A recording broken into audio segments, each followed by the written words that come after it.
A paz do Senhor a todos. Estamos dando o início a mais uma aula da nossa escola bíblica online. Hoje estaremos falando da lição de número 4, a lição da classe de adultos da CPAD, que tem como tema o corpo como templo do Espírito Santo. Esta aula será ministrada hoje, mas você verá ela na sua igreja no dia 26 de outubro.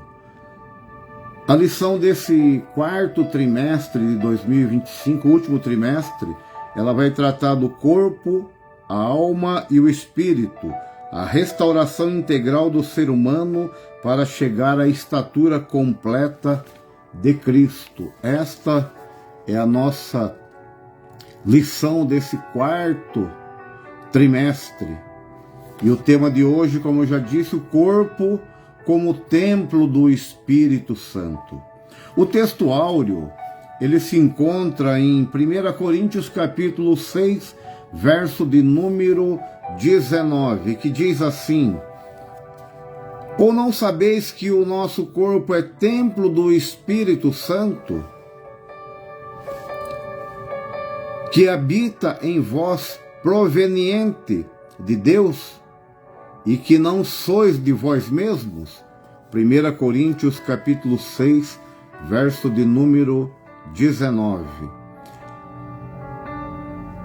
A verdade prática, ela diz assim: ter consciência de que nosso corpo é a habitação do Espírito Santo faz toda a diferença na maneira como o possuímos. Aleluia.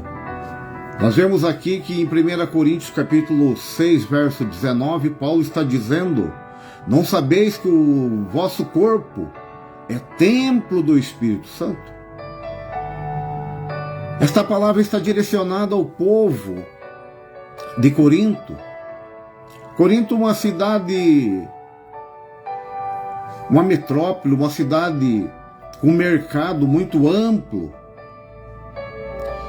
E nessa cidade passavam muitos mercadores, muitos comerciantes. E aquele povo lá era um povo idólatra. Ali tinha um povo que era dado às impurezas sexuais. Em Corinto tinha um templo de uma divindade que cultuava o corpo. Então, Paulo diz àquele povo que já era instruído: não sabeis vós que o vosso corpo é templo do Espírito Santo, que habita em vós, proveniente de Deus, e que não sois de vós mesmos? Ou seja, o corpo, ele é santo. O corpo, ele é santificado. O corpo pertence ao nosso Senhor, pertence a Deus. Nós temos que cuidar dele de uma forma diferente. A verdade prática está dizendo ter consciência de que o nosso corpo é a habitação do Espírito Santo faz toda a diferença na maneira como o possuímos. Você possui este corpo, e neste corpo habita uma alma e um espírito. Este corpo é o que conduz a alma e o espírito. Se você tiver consciência que este corpo é a habitação do Espírito Santo, vai fazer muita diferença na sua vida, na minha vida, na maneira como nós vamos possuir ele, como nós vamos fazer uso dele. Mas se não tivermos consciência, aí as coisas mudam de figura. A leitura bíblica em classe, ela se encontra em 1 Coríntios, capítulo 3, verso 16 e 17, e 1 Coríntios, capítulo 6, verso 15 ao verso de número 20. O verso de número 16 de 1 Coríntios, capítulo 3, diz assim: não sabeis vós que sois templos de Deus e que o Espírito de Deus habita em vós? Se alguém destruir o templo, Deus o destruirá, porque o templo de Deus, que sois vós, é santo. Olha o que a palavra está dizendo. Se alguém destruir o templo de Deus é meu corpo, é seu corpo. Deus o destruirá. 1 Coríntios capítulo 6, verso 15 a 20, diz assim o verso 15. Não sabeis vós que vossos corpos são membros de Cristo? Tomarei, pois, o membro de Cristo, fá-los-ei membros de uma meretriz? Não por certo. Ou não sabeis que o que se ajunta com a meretriz faz-se um corpo com ela? Porque serão, disse, dois numa só carne. Mas o que se ajunta com o Senhor é o mesmo Espírito. Verso 18. Fugi da prostituição. Todo pecado que o homem comete é fora do corpo. Mas o que se prostitui peca contra o seu próprio corpo.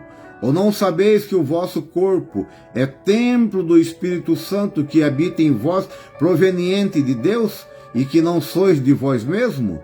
Porque foste comprado por bom preço. Glorificai, pois, a Deus no vosso corpo, no vosso espírito, que pertence a Deus. Nada que temos é nosso.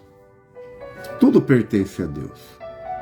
Este corpo, que é a matéria física, que nos locomove, nos leva para lá e para cá, ele não é nosso. Ele é de Deus. O nosso corpo e os nossos membros são de Cristo. Tudo que nós temos não é nosso. Não é nosso. Nós estamos fazendo uso. Nós estamos fazendo uso. Se ele tem, ou seja, se ele pertence a alguém, e nós estamos usufruindo dele, se nós estamos usufruindo dele, se nós possuímos ele, o cuidado dele está nas nossas mãos. Quando você empresta algo de alguém, quando alguém fornece algo para você, e você sabe que aquilo não é seu, será que você vai deixar largado em qualquer lugar? Será que você vai abandonar, deixar à mercê de alguém passar, pisar, chutar? Não. Nós temos que ter cuidado com aquilo que não é nosso. Nós emprestamos, alguém emprestou de bom grado para nós, para que pudéssemos fazer uso. Porém, temos que ter cuidado com aquilo que não é nosso. E este corpo também não é meu, este corpo que você está vivendo nele não é seu. Ele pertence a Deus. Ele pertence a Deus. E Deus faz morada neste corpo. Este corpo é a habitação do próprio Deus. Por isso que ele não é meu nem seu. É de Deus. Aleluia. A introdução ela diz assim. Na lição anterior, vimos que o pecado afetou o corpo humano, trazendo sofrimento e morte. Mas vimos também que a obra redentora de Cristo é poderosa para restaurar todas as coisas, que inclui a redenção da nossa matéria corrompida. Romanos 8, 23. Nessa lição estudaremos a respeito do corpo como templo do Espírito Santo, enfatizando a sua importância e necessidade de cuidado, principalmente quanto à santificação. Então, na lição anterior, nós podemos estudar, podemos ver que o pecado afetou o corpo humano, trazendo sofrimento e morte. Ou seja, o pecado ele entrou na vida do ser humano através de Eva. A serpente, ela entrou na mente de Eva, mostrando a ela que aquela ordem dada por Deus a seu esposo, a seu marido, ao primeiro homem, a Adão. Ou seja, Deus disse para Adão, daquele jardim onde o homem foi plantado ali, Deus disse para ele: comei de tudo que está aqui, menos desta árvore, que é a árvore do conhecimento do bem e do mal. Dessa você não coma, porque o dia que comer, certamente você irá morrer. Mas a mulher, ela foi ludibriada pela serpente. E os seus olhos viram que aquele fruto era bom e agradável. Aleluia. E ela possuiu aquele fruto, comeu e deu ao seu marido. Aleluia. E como consequência dessa desobediência, eles foram expulsos do jardim. Ali houve uma quebra da comunhão que havia entre Deus e Adão, entre Deus e Eva. Porque Deus, na viração do dia, na tarde, ao entardecer, ele ia até aquele jardim e tinha um particular com a sua criatura. E após a desobediência, eles foram expulsos. Aleluia. E quebrou-se essa ligação, esse elo. Mas nós vemos também que a obra redentora de Cristo, poderosa para restaurar todas as coisas, que inclui a redenção da matéria corrompida, ela também veio dando uma nova oportunidade. Cristo, ele pagou, aleluia, um preço alto pelos nossos pecados, com a morte na cruz, para que pudéssemos retornar novamente ao Criador, através da obediência, através do caminhar correto, santo. Aleluia.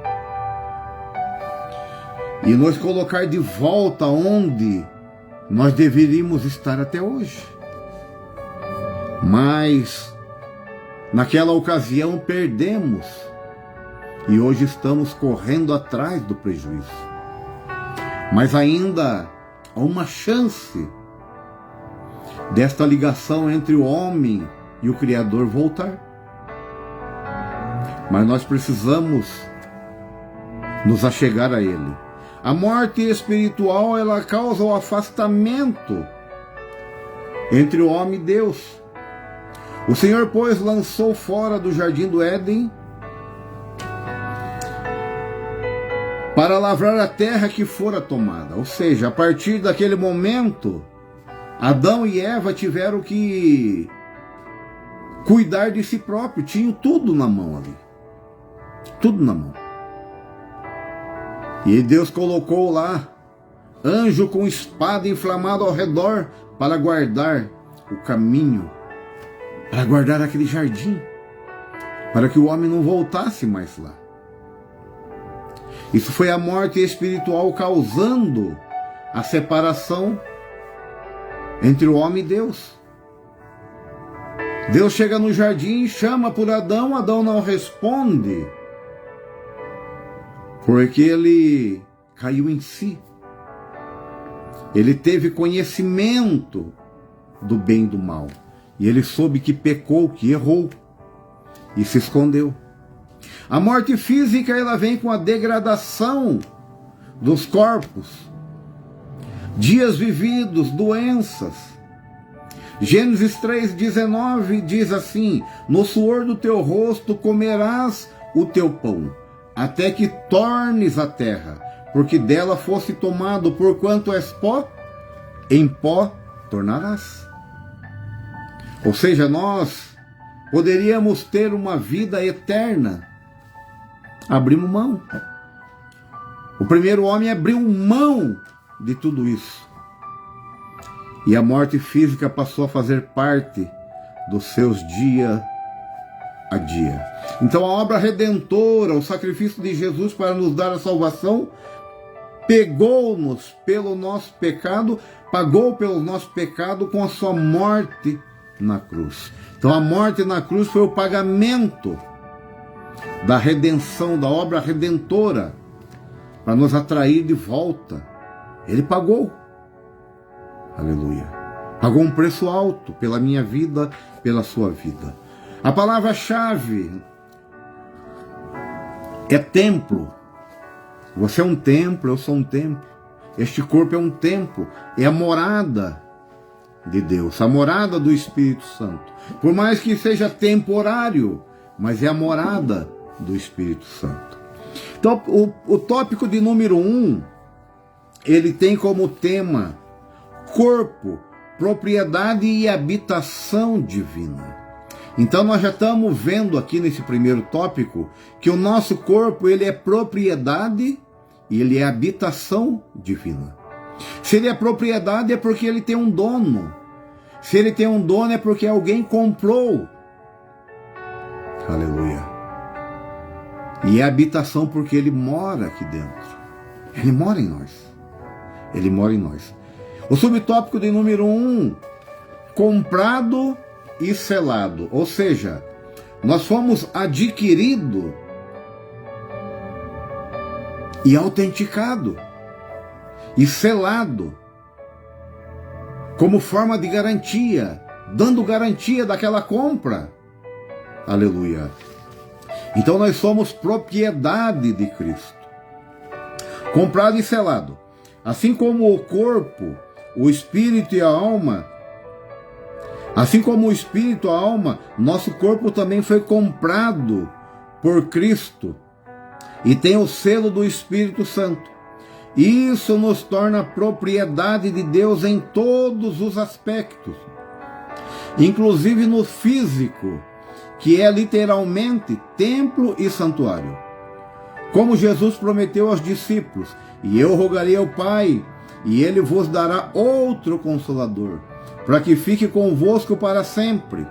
Ele é o Espírito da verdade que habita convosco e estará em vós. Está em João capítulo 14, verso 16 e 17. A expressão habita convosco e estará em vós indica dois estados distintos. Antes da morte e ressurreição de Jesus, os discípulos tinham a presença do Espírito com ele, ou seja, Jesus estava com ele. A presença era física ali com ele. Depois passaram a tê-lo dentro deles, ou seja, depois da morte e ressurreição, depois da ascensão de Jesus ao céu, depois do Pentecoste, da vinda, da descida do Espírito Santo. Aleluia. A presença física não existia, mas uma presença espiritual para morar dentro de nós. Então, antes da ressurreição, antes da morte e ressurreição, a presença física estava com eles, estava entre eles. Após a morte e ressurreição, a presença passou a estar dentro deles. Depois passaram a tê-lo dentro deles, pela experiência da regeneração, como acontece com todos os que nascem de novo. Como propriedade e habitação divina, temos de nos santificar e nos dedicar a Deus por inteiro. Enganam-se quem diz que Ele quer apenas o coração. Deus não quer apenas o coração, porque nós somos completo dele. Ou seja, o nosso corpo, a nossa alma, o nosso espírito, ou seja, nosso não é nada, é tudo dele. Então ele quer tudo de nós. Então nós somos propriedade dele.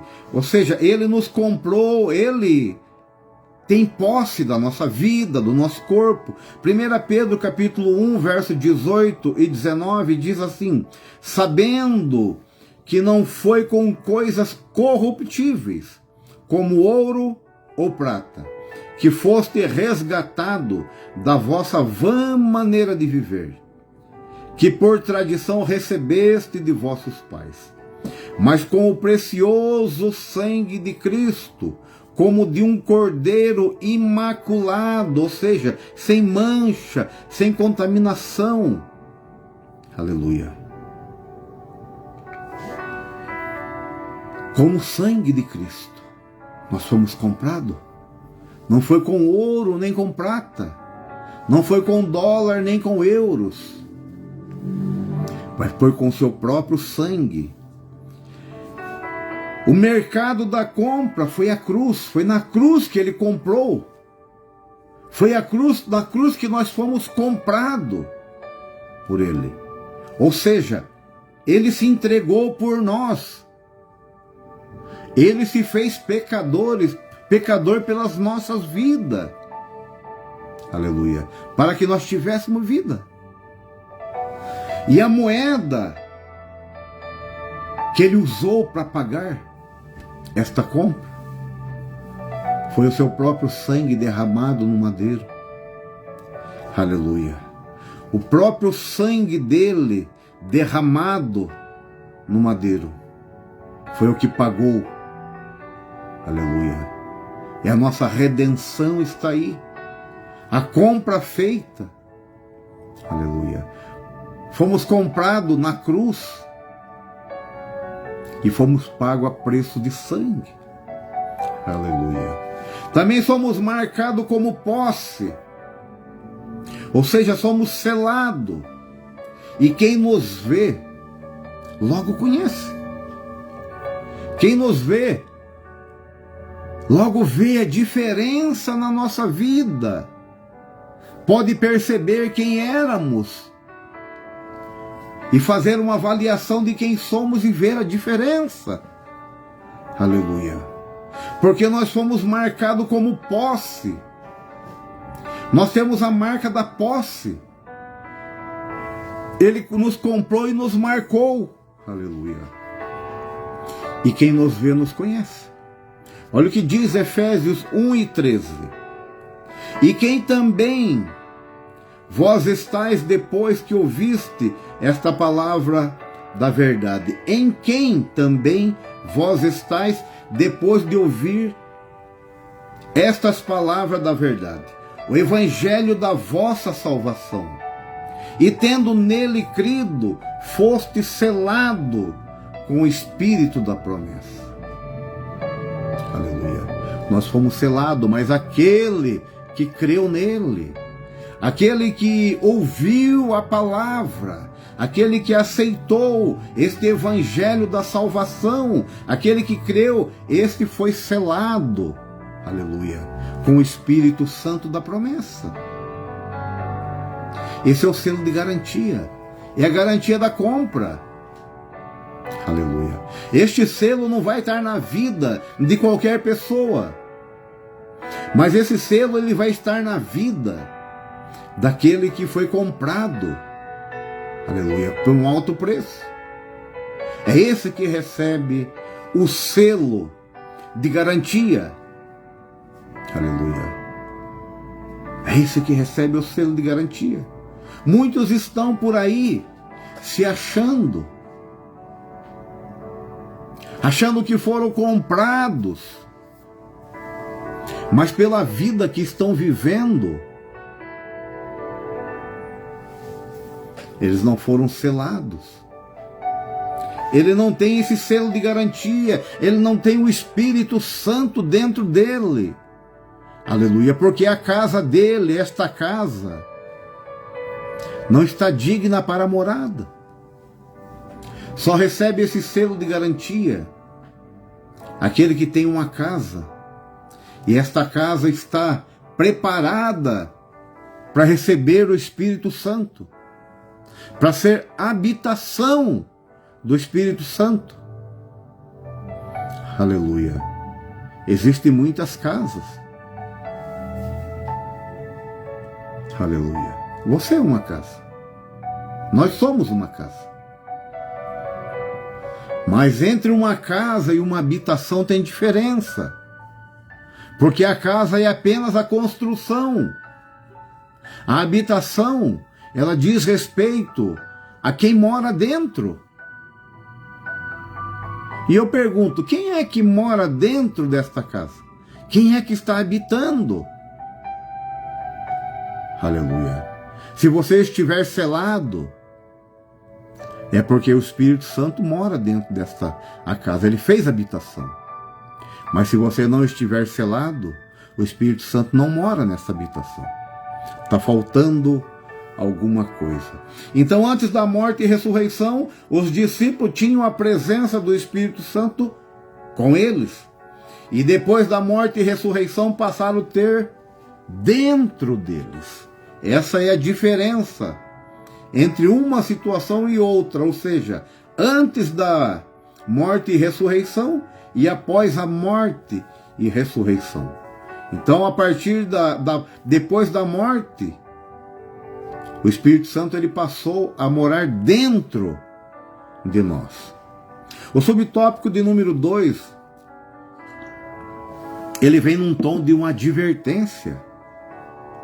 Ele diz assim: não sabeis vós. O apóstolo Paulo ele está se referindo novamente ao povo de Corinto. Como eu já falei, Corinto era um centro comercial que passava muitos mercadores e era marcada pela imoralidade sexual e pela idolatria. Lá tinha o templo de Afrodite, a deusa do amor. E lá ela abrigava, esse templo abrigava várias prostitutas que cultuavam o corpo. Aleluia. Nos seus atos imorais. E Paulo adverte por 4 vezes: não sabeis vós. Aleluia. Essa é uma advertência. Essa é uma pergunta. Paulo não estava apenas perguntando: será que você não sabe? Aleluia. Será que você não sabe que sois templo do Espírito Santo? Será que você não sabe? Aleluia. Então Paulo não estava apenas repetindo a pergunta, mas ele estava querendo saber se houve entendimento naquilo que ele já tinha anunciado, ensinado. Aleluia. Mas o conhecimento eles tinham. O conhecimento eles tinham. Mas a negligência que era o problema. Eles negligenciavam. Eles negligenciavam. Paulo chama eles de imaturos, ou seja, aqueles que ignoravam a santificação do corpo. Para eles o corpo não tinha sentido em santificar. Eles eram imaturos. Imaturos. Eles foram libertos do local físico, mas a sua mente estava lá. Eles eram imaturos. Aleluia. Paulo também chama eles de carnais. De carnais. Ou seja, eles eram dominados pela carne, pelo desejo da carne. Aleluia. Eles não eram dominados pelo desejo do Espírito Santo, mas pelo desejo da carne. Olha o que diz 1 Tessalonicenses, capítulo 5, verso de número 23. E o mesmo Deus de paz vos santifique em tudo. Não é em algumas coisas, em tudo.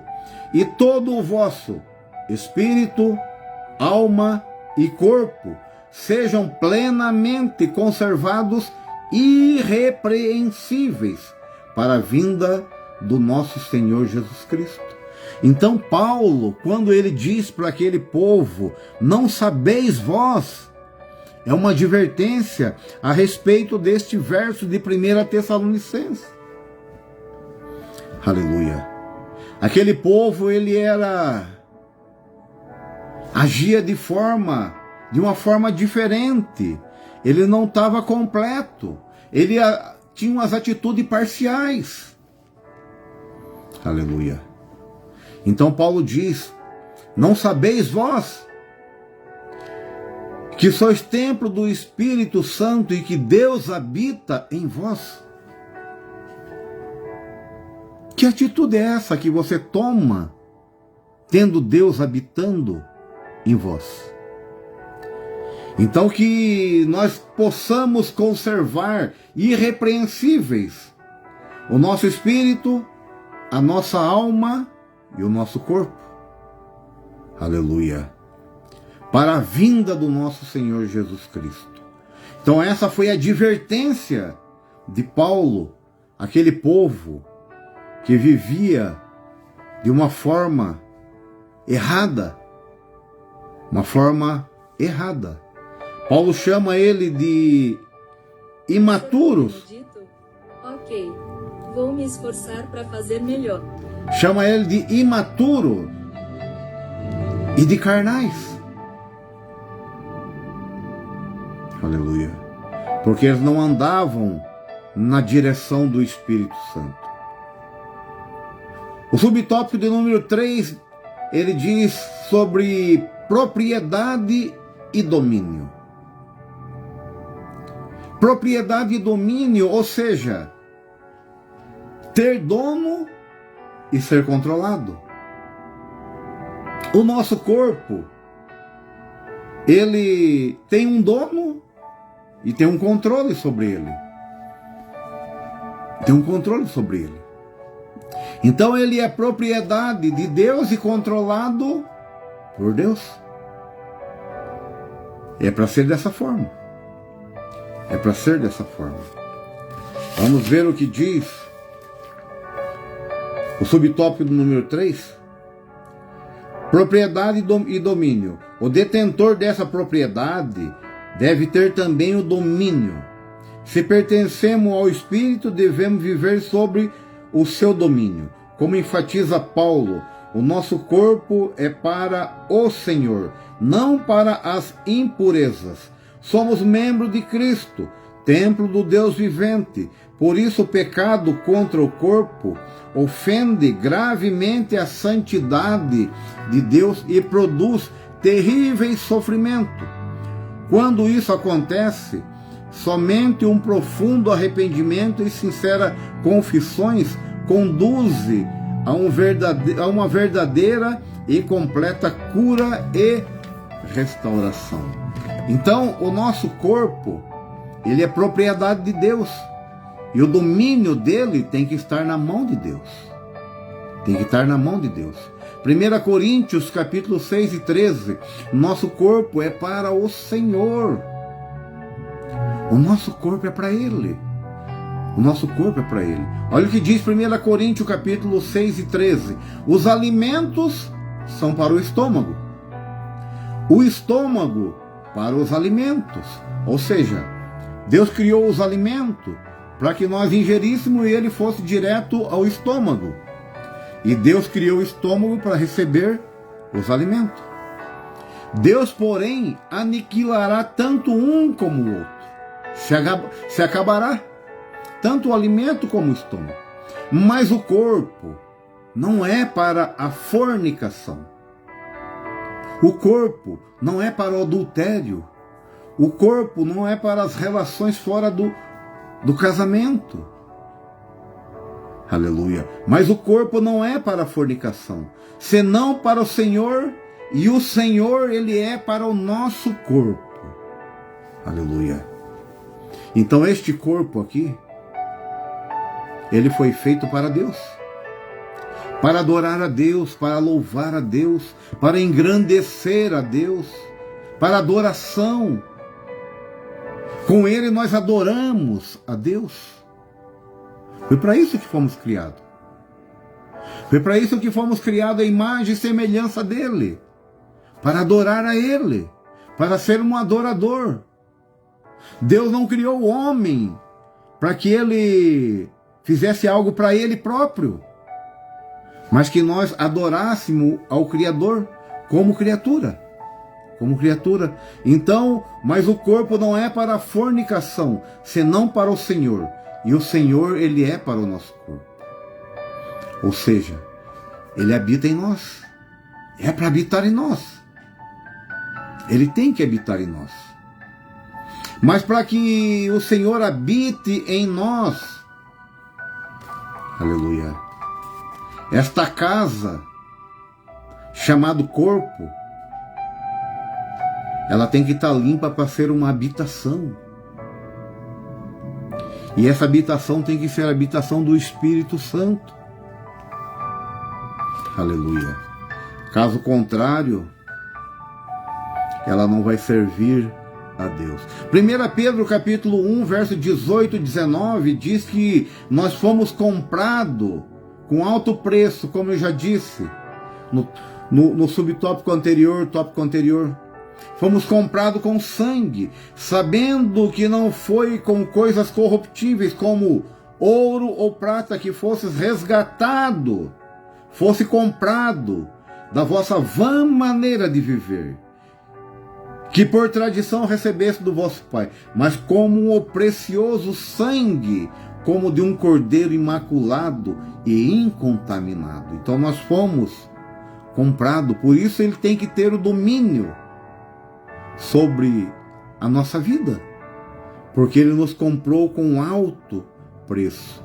1 Coríntios 6 e 18 vai falar que a prostituição é pecado contra o corpo, que é o templo. O corpo é o templo de Deus. Fugir da fornicação. Todo o pecado que o homem comete é fora do corpo. Mas o que fornica peca contra o seu próprio corpo. Ou seja, ele peca contra o templo do Deus Altíssimo.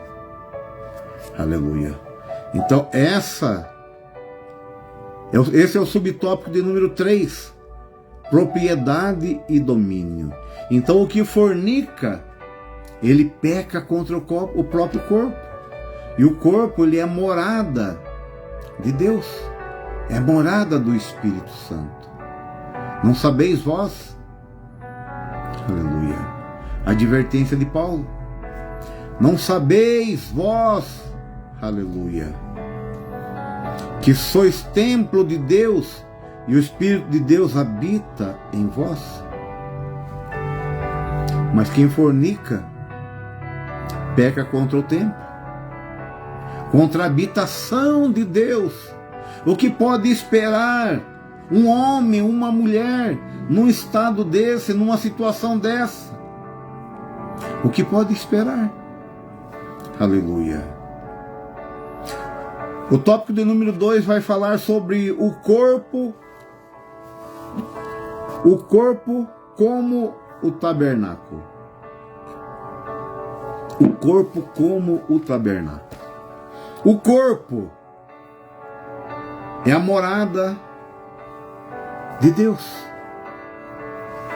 O tabernáculo era onde se manifestava a glória de Deus. Ou seja, Deus habitava ali, no meio daquele povo. A glória dele se manifestava no tabernáculo. Aleluia. Hoje não precisamos de um tabernáculo. Hoje ele habita dentro de nós. Ele habita dentro de nós. Aleluia. Portador da presença. Uma das figuras aplicada ao corpo no Novo Testamento é o tabernáculo. Paulo e Pedro usam uma linguagem metafórica. Estamos neste tabernáculo. Está em 2 Coríntios 5 e 4. E brevemente hei de deixar este tabernáculo. 2 Pedro 1 e 14. Isso nos remete ao Antigo Testamento, ao tabernáculo de Moisés. E me farão um santuário e habitarei no meio deles. Está em Êxodo 25, verso 8. Solidifica o entendimento do corpo como portador da presença de Deus. Romanos 8 e 11. O Todo-Poderoso decidiu viver em nós uma tão frágil habitação. Aleluia. Uma tão frágil habitação. Este corpo que Deus decidiu habitar, ele considera como uma frágil habitação. Mas ele, mesmo assim, ele optou em morar dentro desse corpo frágil. Dentro desse corpo frágil. Aleluia. Aleluia. E nós vemos que o portador da presença é aquele que possui a presença. Aquele que possui a presença. Um pedido de Deus, Deus disse a Moisés: fala aos filhos de Israel que tragam ofertas. Ele disse quais eram as ofertas que ele queria, ouro, prata, enfim. Está lá no capítulo 25 de Êxodo. E no verso 8 ele diz: e me farão um santuário e eu habitarei no meio deles. Ou seja, aquele santuário, aquele tabernáculo, era o portador da presença de Deus naquele momento. Aleluia. E Deus se manifestava no meio do povo ali, através da glória dele, naquele santuário. Aleluia. E me farão um santuário e habitarei no meio deles. Deus habitava no meio do povo, e esse tabernáculo ele era móvel, ou seja, ele estava um período aqui, outro ali, porém era um lugar sagrado, santo, aleluia, onde a glória de Deus estava. Então o tabernáculo era um lugar sagrado, estava no meio do povo, onde a glória de Deus enchia, aleluia. Aquele lugar era cheio da glória de Deus, porque Deus habitava ali, e ali naquele santuário, naquele tabernáculo, havia a presença de Deus. Aquele santuário, aquele tabernáculo, era o portador da presença de Deus. Aleluia. Mas como o apóstolo Pedro já falou, hei de deixar este tabernáculo. Hei de deixar este tabernáculo. Ou seja, chegará um dia que esse tabernáculo ficará vazio. O corpo, ele tombará na terra, morrerá. Então nós estamos aqui por um período. Então o tabernáculo, o lugar sagrado no meio do povo, era onde a glória de Deus se enchia. Era no tabernáculo. Hoje é diferente. Hoje nós temos uma habitação temporária, que é o nosso corpo. 2 Pedro 1:14, como eu estava falando, sabendo que brevemente hei de deixar esse tabernáculo, ou seja, hei de deixar este corpo, como também o nosso Senhor Jesus Cristo já me tem revelado. Então um dia este corpo irá morrer. Um dia esse corpo irá morrer. Mas nós vemos que a glória de Deus que se manifestava no tabernáculo, por mais que essa habitação ela seja temporária, que é o meu corpo, que é o seu corpo, redimido, aleluia, aquele corpo que foi ganho, que foi comprado, que foi selado, por mais que ele seja temporário, mas enquanto vivermos aqui e estivermos em conformidade com a palavra de Deus, esta mesma glória ela nos enche também. Enche este corpo, que é o tabernáculo. Aleluia, que é a morada de Deus. A glória dele se manifesta na minha vida e na sua vida, através da nossa aceitação, através da nossa obediência. Aleluia. Através de estarmos em conformidade com a tua palavra. Aleluia. Então nós somos também portadores desta presença. Aleluia. E o tabernáculo ele era móvel, ele não era fixo. E nós também somos móvel. Nós não estamos num lugar só. Porém, onde nós estivermos, nós temos que refletir esta glória, aleluia, que está sobre este tabernáculo chamado meu corpo e seu corpo. Como é que alguém tem visto a minha vida e a tua vida? Como é que alguém tem visto a nossa vida? Qual é o testemunho que temos dado? para que alguém veja esta glória em nós? Fica esta pergunta para nós. O subtópico de número 2 vai falar sobre o tabernáculo e tricotomia. Ou seja, o tabernáculo era dividido em 3 partes e a tricotomia humana também em 3 partes. Em 3 partes. Então o tabernáculo era o pátio, o lugar santo e o lugar santíssimo. O corpo é o espírito, a alma e o corpo. Os 3. A analogia do tabernáculo reforça também o aspecto tricotômico do ser humano. A composição em 3 partes, assim como a edificação feita no deserto. O tabernáculo compreendia o pátio, um espaço aberto. O pátio era um lugar exterior, onde tinha um altar de bronze para o sacrifício e uma pia, também onde o sacerdote se purificava para entrar no templo. Isso era a parte exterior, era o pátio exterior, um espaço externo aberto, que é o pátio exterior. E o lugar santo, esse pátio exterior que nós estamos falando, ele significa o nosso corpo, ou seja, é um lugar visível, era um instrumento de adoração e sacrifício.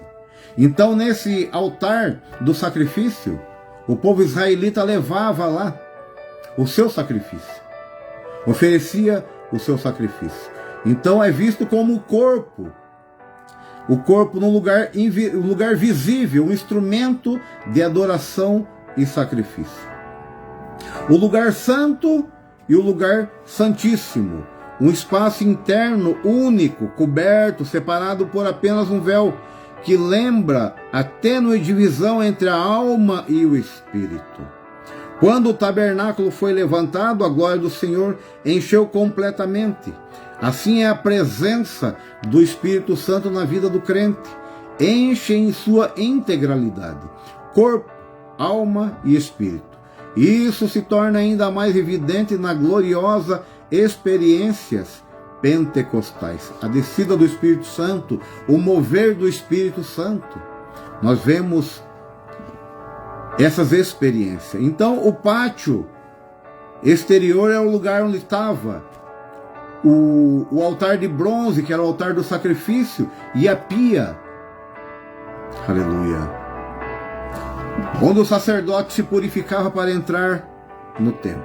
O lugar santo, ele significa a alma, lugar das emoções, de raciocínio, aleluia. É o lugar que deve ser iluminado pela palavra, aleluia. A alma tem que ser iluminada pela palavra. E no lugar santo tinha o candelabro, que era mantido aceso, iluminando aquele lugar. A alma deve ser alimentada pela comunhão, uma boa comunhão. E no lugar santo tinha os pães, a mesa do pão, aleluia. E também a nossa alma, ela precisa ter um contato com Deus. Ela precisa receber algo do Espírito para que conduza o nosso corpo. Então, aceitação através da oração. Naquele lugar santo tinha o incenso também. E as nossas orações, elas têm que chegar a Deus com um cheiro suave às tuas narinas. Aleluia.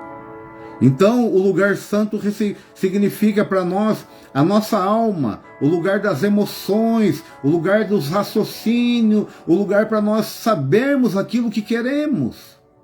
Aleluia. Já na tricotomia humana, o corpo significa essa estrutura física, que é um instrumento de adoração a Deus. Nós adoramos a Deus com o nosso corpo. com a nossa mente, com o nosso espírito, com a alma e com o espírito. Mas o corpo é um instrumento de adoração. Aleluia. O corpo se movimenta, gesticula. O corpo, ele mostra na sua fisionomia algo diferente. Aleluia.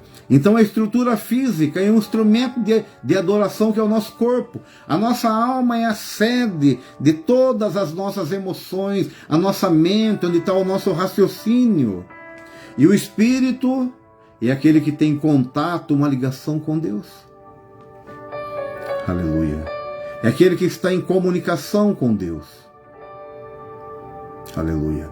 Transmitindo algo para a alma, e a alma mostrando ao nosso corpo o nosso caminhar correto. A tricotomia humana comparada com o tabernáculo. O tabernáculo, ele era cheio da glória de Deus. Como eu já disse. Deus disse para que fizesse um santuário, que ele ia habitar no meio do povo ali. Ou seja, aquele lugar ali, o santuário, o tabernáculo construído, ele ficava cheio da glória de Deus. Deus estava presente no meio do povo. Então aquele santuário ali, aquele tabernáculo, a glória de Deus estava ali. Agora o homem, corpo, alma e espírito, aleluia, que vive consciente e torna a sua vida um altar. Olha o que eu disse. O homem, corpo, espírito e alma, que vive consciente. Esse viver consciente é saber que este corpo dele pertence a Deus. Ele torna a vida dele um altar. Esse também vive cheio da glória de Deus. Essa a sua fisionomia é diferente. Esse o seu andar é diferente, o seu caminhar é diferente. Esse é como o vento que sopra. Se soprar para a esquerda, não vai para a direita, vai para a esquerda. Se soprar para a direita, não vai para a esquerda, vai para a direita. Aleluia. Esse é o que vive cheio da glória de Deus. E esse é o homem carnal. Ou seja, o homem no corpo, na alma e do espírito. Mas é um homem consciente. Aquele que sabe das suas necessidades, das suas obrigações. Aquele que reconhece que ele não é dele, ele é do Senhor. Aleluia. Esse é o que vive em conformidade com a palavra de Deus e vive cheio da glória de Deus. Subtópico do número 3. Um tabernáculo guiado. Outras lições espirituais que extraímos da metáfora do tabernáculo: a importância de ter a presença de Deus como guia permanente e eficaz em nossa vida. Se a nuvem do Senhor que estava sobre o tabernáculo se levantava, os filhos de Israel caminhavam. Se não se levantavam, permaneciam no mesmo lugar. Está em Êxodo 40, 36 e 38. Ser sensível ao Espírito nos livra de decisões e movimentos errados em nosso viver diário. É melhor seguir a nuvem, quer de dia, quer de noite. Aleluia. Então, um tabernáculo guiado. Esse tabernáculo, ele era móvel, como já foi falado. Esse tabernáculo, ele se movia. Ele não ficava parado num lugar só. Estava um determinado tempo aqui. Daqui a pouco a nuvem se levantava. Era a hora do povo sair. O povo também se levantava e ia na direção da nuvem. Mas enquanto a nuvem permanecia parado, aquele povo não se movia, ou seja, não saía do lugar, estava ali ativo, porém eles não mudavam para outra localidade. porque ainda não era tempo. Aleluia. Então, quando, pois, ó, Êxodo 40, 36 e 38, quando, pois, a nuvem se levantava de sobre o tabernáculo, então os filhos de Israel caminhavam todos em toda a sua jornada. Ou seja, a nuvem se levantava, todos eles continuavam a sua jornada. Porquanto a nuvem do Senhor estava diante. Não, verso 37. Se a nuvem, porém, não se levantava, não caminhavam até o dia em que ela se levantasse. Então eles permaneciam naquele lugar até a nuvem se levantar. Enquanto não se levantasse, eles permaneciam ali.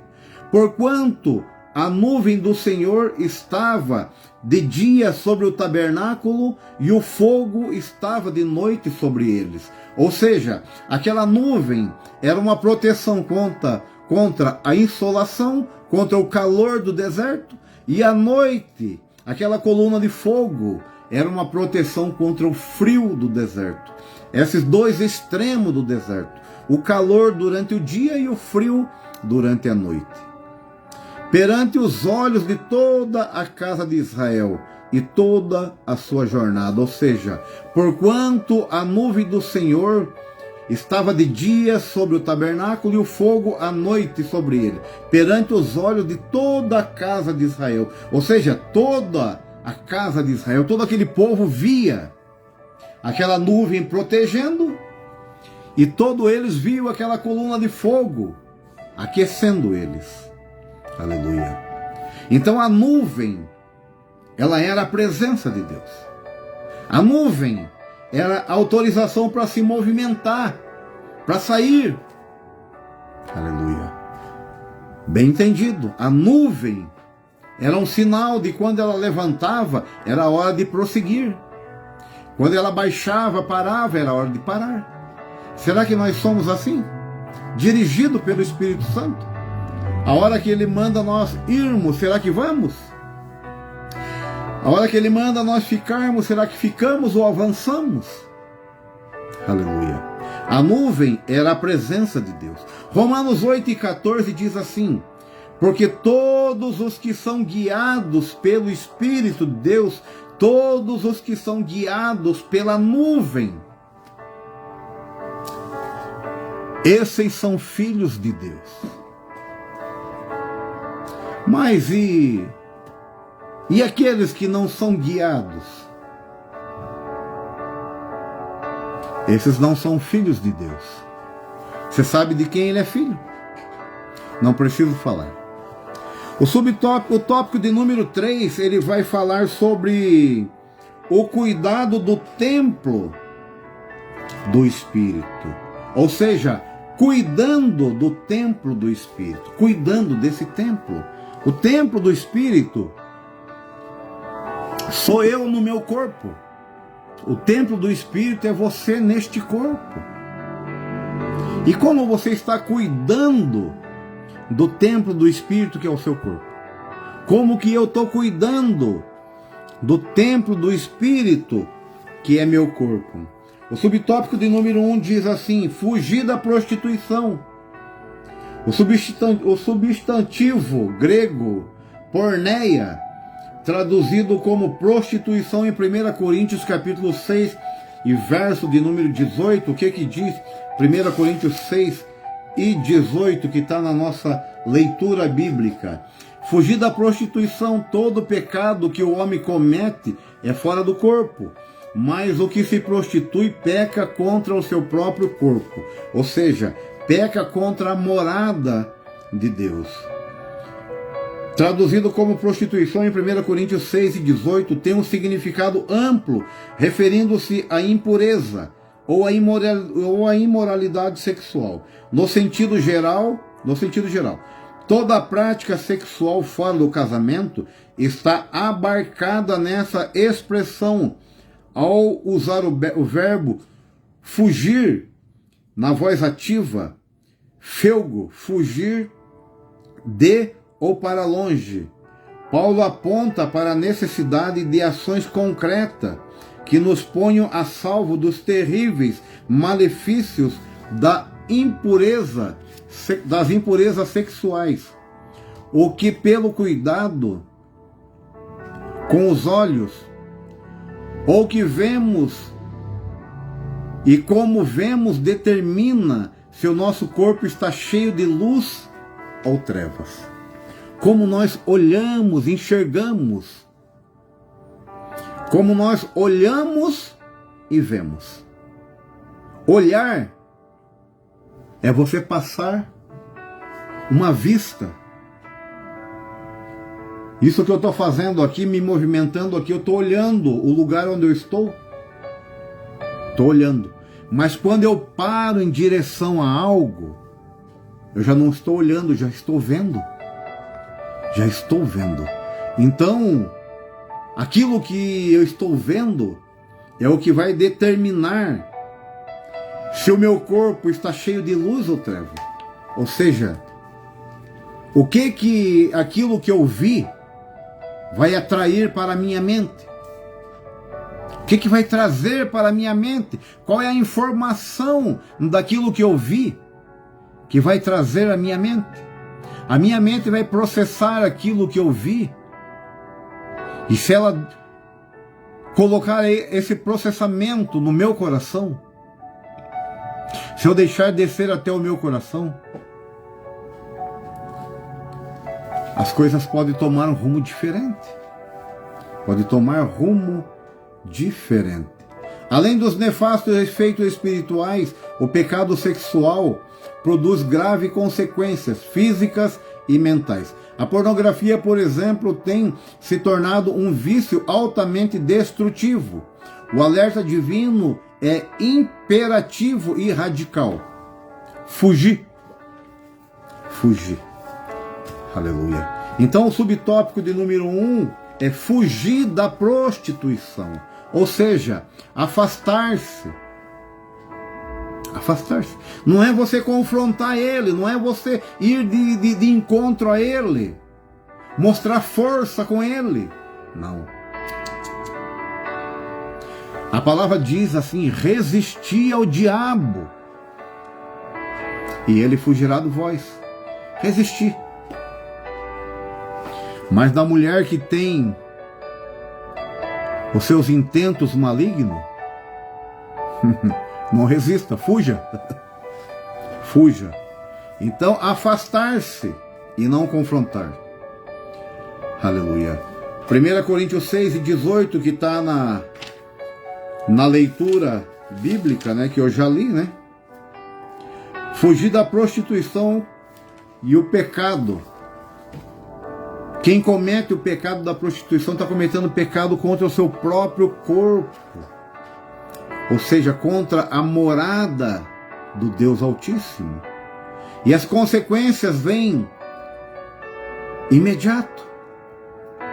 1 Coríntios capítulo 6, verso 16 diz assim: ou não sabeis que o que se ajunta com a meretriz faz-se também um corpo com ela? Paulo está perguntando a eles: será que você não sabe que aquele que se ajunta com uma meretriz, ele está fazendo-se um corpo com ela?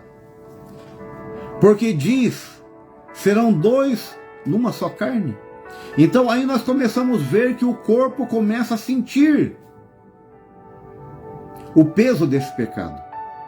Porque nessa atitude tomada pelo ser humano, haverá uma interrupção da comunhão. Isaías capítulo 59, verso 2 diz que por causa das nossas iniquidades há uma separação entre nós e Deus. Não é entre Deus e nós. Somos nós, porque não foi Deus que pecou. Fomos nós. E Ele é santo. Então, a partir disso, o corpo começa a sofrer. Começa a sentir as consequências. Sentir as consequências.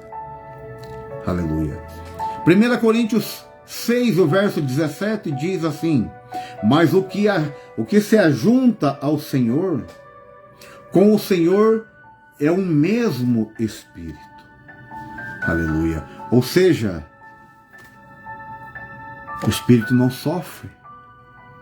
Se o espírito não sofre, a carne não vai sofrer. Aquele que se ajunta com Deus, ele se torna o mesmo espírito. Aleluia. E isso traz benefício à alma, o corpo. Mas o que se ajunta a uma meretriz, o corpo padece, porque ele faz deles, o pecado faz deles uma carne só. Uma carne só. Aleluia. Isso é cuidado que nós devemos ter com o templo do Espírito, que é o nosso corpo. Então a palavra-chave para esse tópico 3 não é resistir à prostituição, mas é fugir dela. Não se mostre forte, não tente se mostrar forte. Não tente mostrar a sua força nessa situação. Mas fuja, afaste-se. Esse é o conselho que Paulo dá. Fugir da prostituição. O subtópico de número 2 vai falar sobre as disciplinas espirituais. O que é uma disciplina?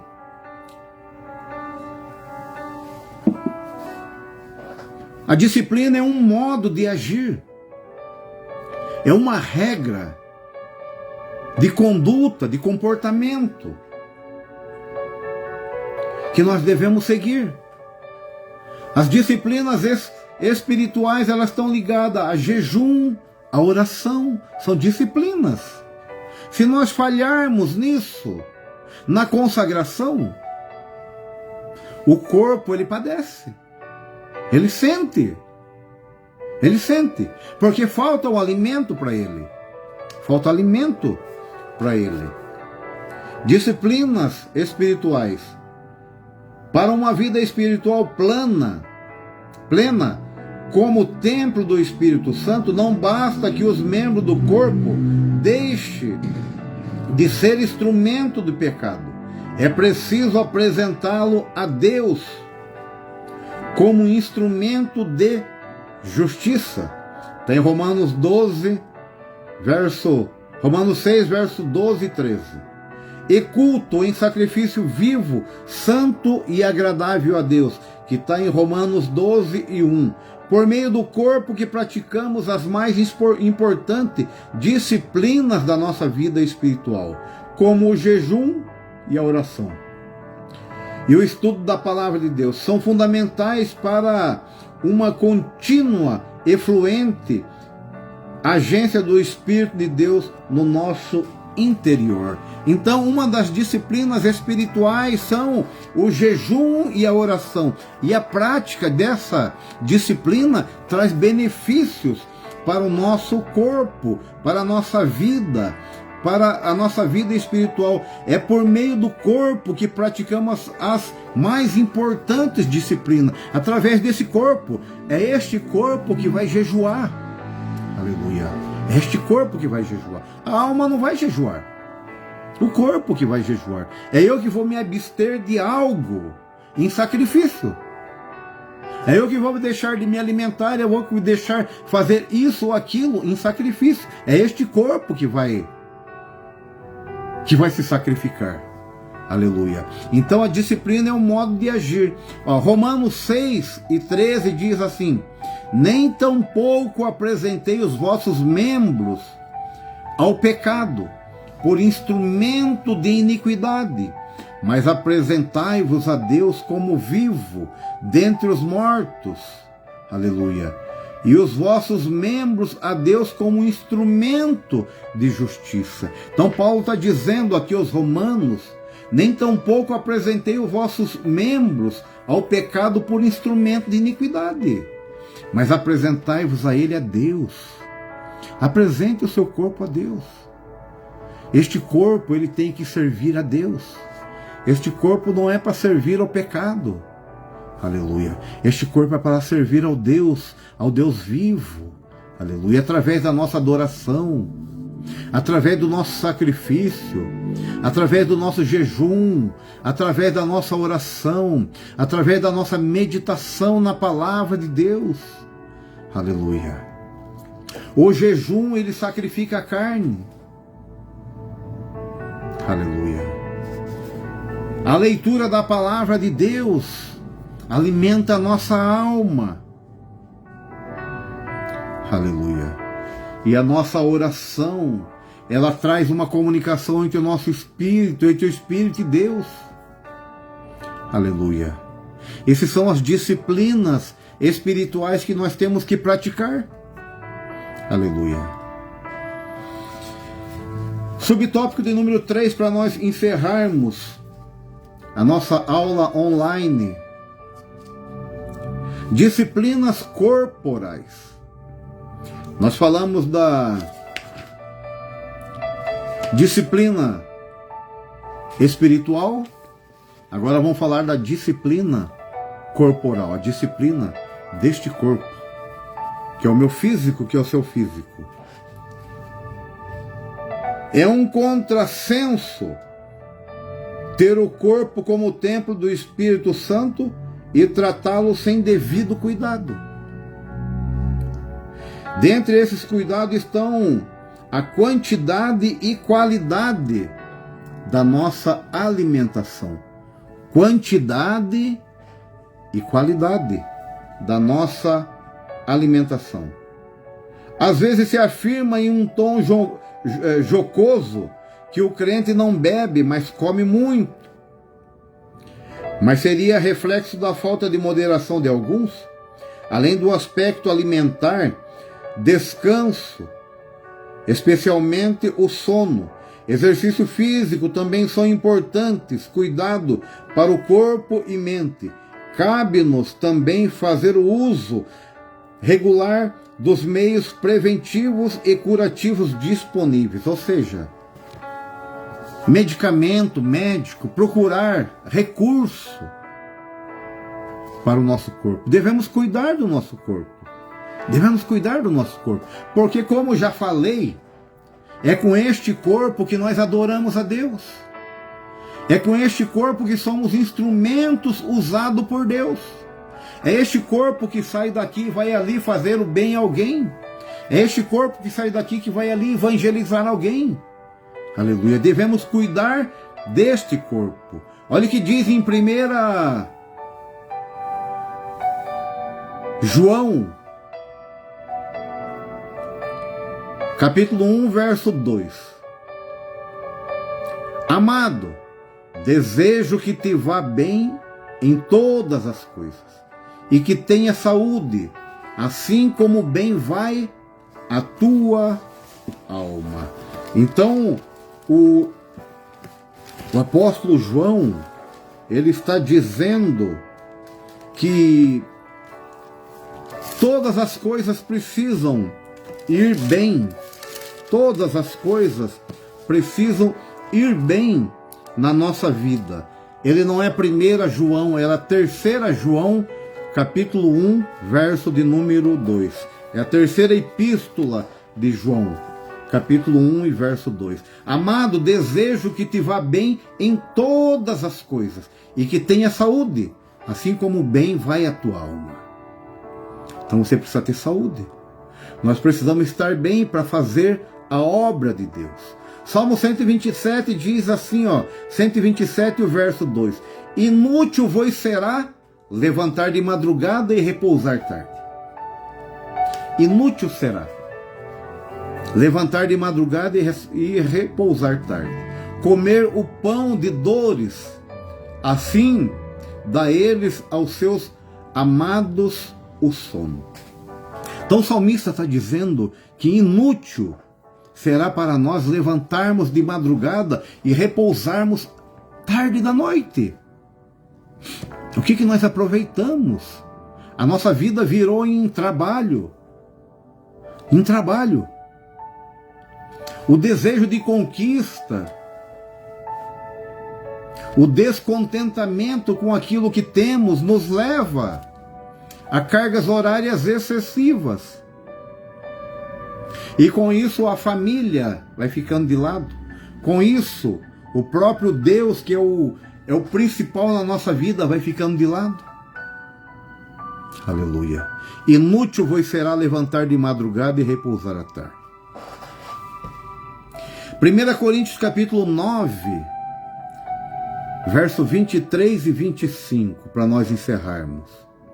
Não sabeis vós que os que correm no estádio, todos na verdade correm, mas só um leva o prêmio?